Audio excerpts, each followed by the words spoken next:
Good morning. This is station WJSV in the city of Washington. 6 o'clock. Good morning, one and all. This is Thursday morning, September the 21st. This is the first day of fall officially, isn't it? I have a funny feeling this morning that my few words here are being set aside, so to speak, for posterity. I don't know why.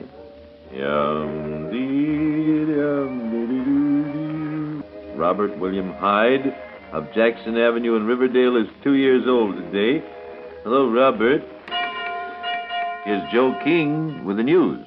Well, both sides in the European war appear to be marking time. Germany is rushing thousands of troops and supplies to the Western Front.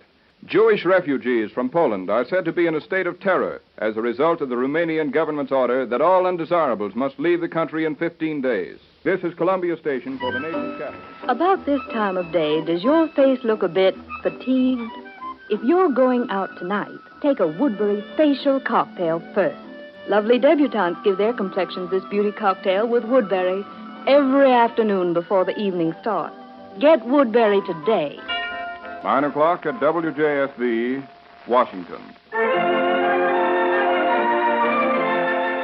The bakers of Slow Baked Wonder Bread and Hostess Cakes present Pretty Kitty Kelly.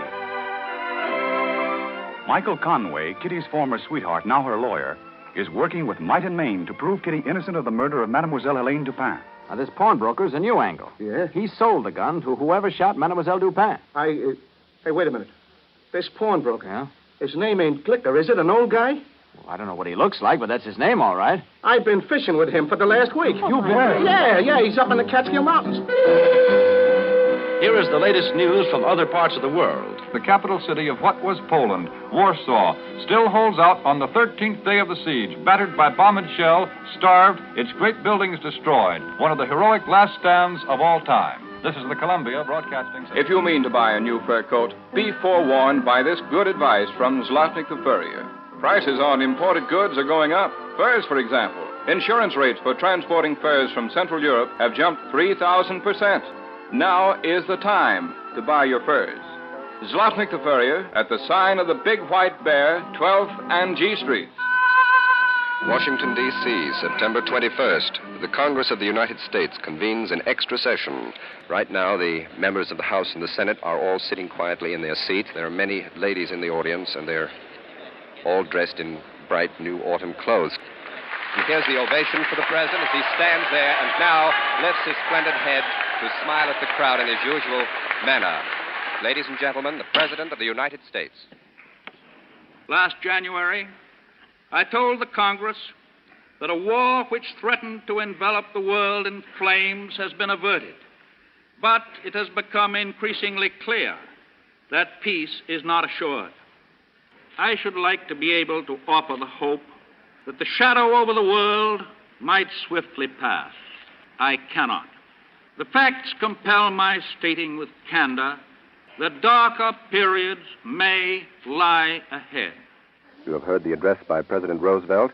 This is the Columbia Broadcasting System. 4 great cars, Plymouth, Dodge, DeSoto, and Chrysler, again bring you your friend, Major Edward Bowes, and his original amateur hour. And now, here is Major Bowes. First tonight, John Tucker, the Whistling Wizard. And where are you from, John? Oh, I'm a Londoner, Major Bowes. I came over here about 2 weeks ago. That I was going to one of your universities here, but the pound sterling's dropped so low that I very much doubt whether I can do it.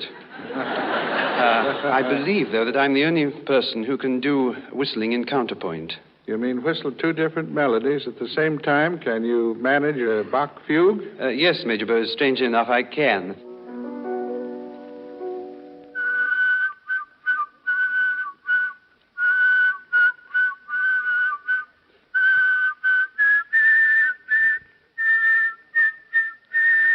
Good evening, everyone. We know that the advanced lines of the French and Germans have been for more than 2 weeks now in constant contact with each other. Casualties have run into thousands of killed and wounded. Nevertheless, warfare on the grand scale has not yet begun. What will Hitler do now? Read that riddle and you'll have the answer to the question in 10 million times 10 million anxious hearts.